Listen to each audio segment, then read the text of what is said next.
Bon,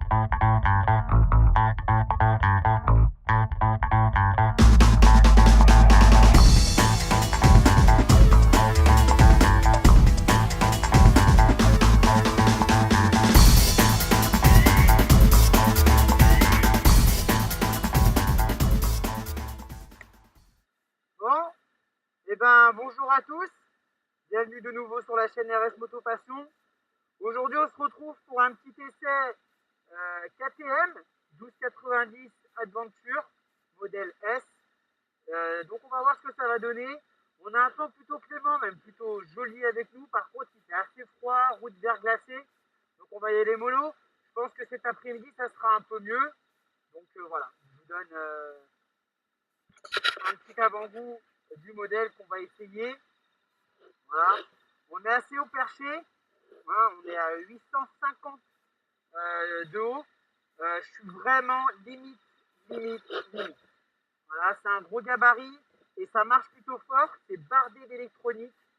Donc là, j'ai eu la chance d'avoir un modèle équipé avec une selle chauffante. Donc ça va être plutôt pas mal. En revanche, je n'ai pas les poignées chauffantes.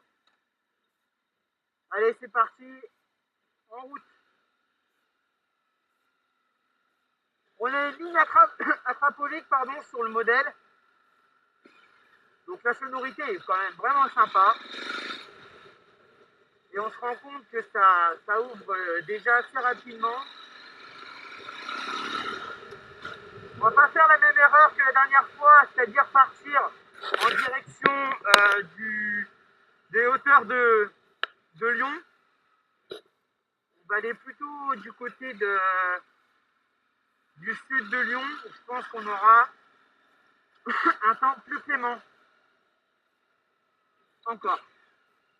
Parce que j'en risque de se retrouver avec du brouillard.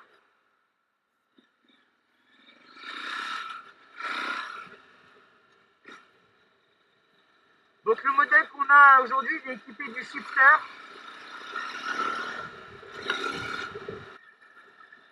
La bulle avant est réglable manuellement.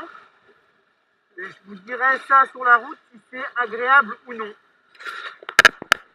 J'ai changé mon point de vue, toujours avec mon autre caméra. Je ne suis toujours pas équipé de micro. Mais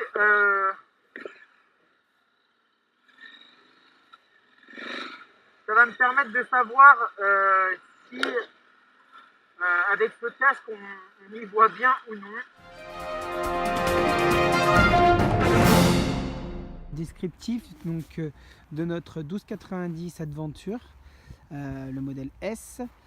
Donc aujourd'hui on est sur un bicylindre, le LC8 de chez KTM, donc un gros bicylindre donc de 1290 cm3. On a 1300 cm3 exactement. C'est un moteur qui sort 160 chevaux et 140 Nm de couple, donc ça envoie du steak. Vous allez vous en rendre compte déjà sur la route. On est bardé d'électronique. Au niveau du freinage, on est sur du freinage Brembo.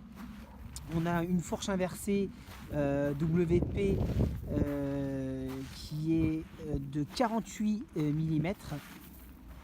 On a un superbe échappement à Krapovic qui est bien entendu pas de série, mais ça relève quand même bien la mélodie de ce bicylindre. À l'arrière, on est aussi avec un freinage Brembo, ABS bien entendu. Et heureusement qu'on a notre petit ABS, parce que croyez-moi, ça marche aussi fort que ça freine aussi fort. Au niveau de la planche de conduite, on a un système hyper intuitif. Et honnêtement, moi le premier tout à l'heure, je me suis laissé surprendre. Je pensais que c'était pas très... Enfin, que ça allait être compliqué de s'y retrouver. Et en fait, c'est assez simple. On a ici un commodo auquel on peut donc accéder à tous les modes. Donc on va aller tout de suite sur les modes de la moto. Donc moto, vous voyez. Et là vous avez mode de conduite. Quand vous cliquez sur mode de conduite, vous avez donc là on était en mode sport. Vous avez donc mode sport, le mode street, le mode rain, donc pluie, où là vous avez donc un bridage qui intervient à 100 chevaux au lieu de 160, et le mode off-road. Voilà, ça c'est le premier réglage. Vous avez ensuite un deuxième réglage possible, c'est donc la possibilité de déconnecter le traction control. Donc c'est l'anti-wheeling. Du coup c'est assez plaisant quand vous voulez vraiment vous faire plaisir avec la machine. Donc ça c'est un mode que vous devez réactiver à chaque fois que vous éteignez la moto. Donc moi je roulais en mode off jusqu'à présent. J'ai commencé à tester la moto sans, donc avec le mode traction control, puis j'ai déconnecté. Donc voilà, après c'est assez brutal sur la troisième, pas besoin d'appel d'embrayage, hein. Vous ouvrez les gaz, ça ouvre et ça lève tout seul. Voilà, donc super machine. Donc on est assez haut perché.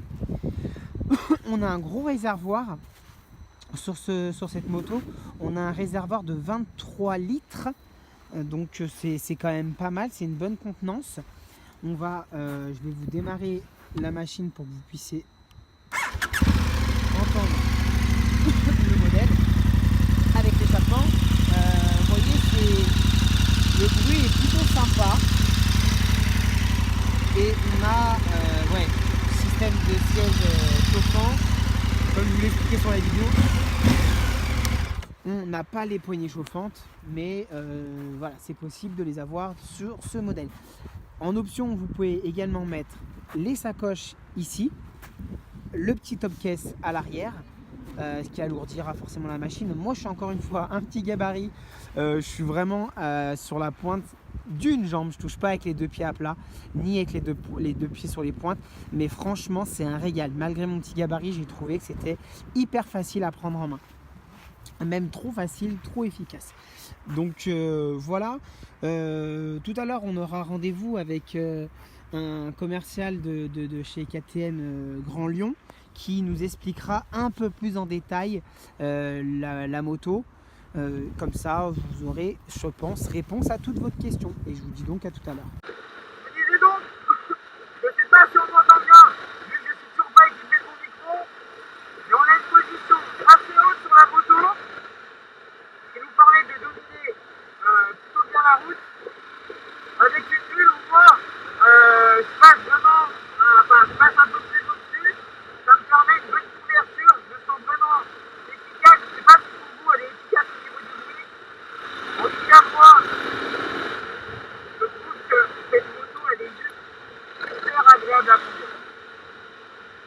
Et comme je vous le disais tout à l'heure, il faut juste se méfier au niveau de la prise d'angle, parce qu'on a une route qui est encore un peu humide. Ouais, là on arrive sur un endroit qui est un peu détrempé. Mais autrement,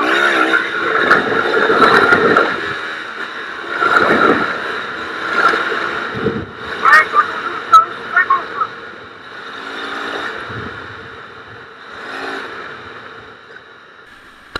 Donc c'est parti, on va voir ce que ça donne notre petit essai vide avec l'Adventure S 1290 de chez KTM.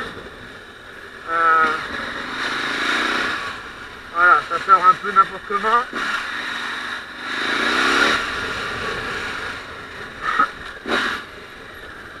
On est assez haut perché, donc c'est pas mal. On a une visibilité assez loin.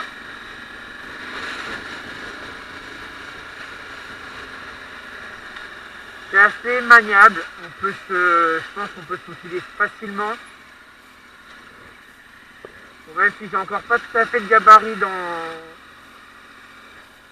dans l'œil, mais ça devrait aller.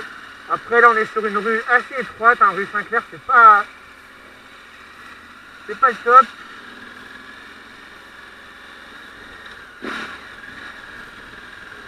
Non, on est vraiment bien. Le siège chauffant, c'est agréable, je sens tout ce qu'il faut. Comme je vous le disais tout à l'heure, il manque plus que les petites poignées chauffantes. Alors sachez que sur ce modèle, ça existe. Donc je suis de retour d'essai, donc je suis avec Ludovic, on va pouvoir lui poser quelques petites questions. Alors moi perso, comme je vous disais, j'ai vraiment adoré cette machine, donc la 1290. C'est plus que fun, ça arrache vraiment, c'est bluffant. Donc quelles sont les petites modifs qu'il y a eu entre donc le 1190 et le 1290, si ce n'est la cylindrée bien entendu? Alors, ce qui va avoir changé sur cette moto, c'est déjà ce système de keyless. Ouais. Soit pour la trappe à essence ou démarrer la moto, mettre le Neyman, on n'a plus de clé de contact à poser directement sur la machine. Ok. Il va y avoir l'arrivée d'un shifter au niveau moteur qui est en option, qui va permettre de pouvoir passer ses rapports de manière assez sympa. qui apporte du fun à la machine et de l'agrément de conduite. On va avoir aussi un optique qui va complètement changer,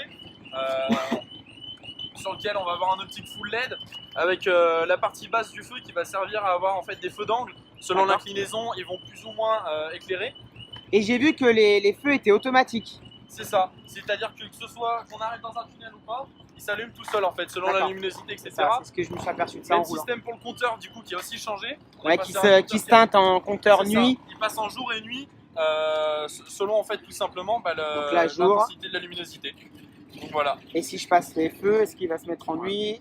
Non, pas forcément, c'est vraiment ouais, que de la c'est vraiment. luminosité. Ouais, mais j'ai vu, il se teinte en noir effectivement. Donc capacité 23 litres si je dis pas de conneries, c'est ça. Et 3 litres 5 de réserve. Exactement. Ok. 160 chevaux quand on est en full, donc c'est-à-dire quand on est en sport ou en street aussi. Ça. Et après on passe à 100 chevaux. En pluie et en off-road. Okay. Ça vient vraiment radoucir la moto, la réponse des gaz se fait plus douce. Et le traction control aussi s'adapte en fonction des modes qu'on met. D'accord. Sur le mode sport, etc., elle sera plus ou moins intuitive selon les modes. Également sur le off-road. Également sur le off-road. Ok. Autre point, donc là, les jantes ont changé entre l'ancien modèle ou pas? Là, on est en 19.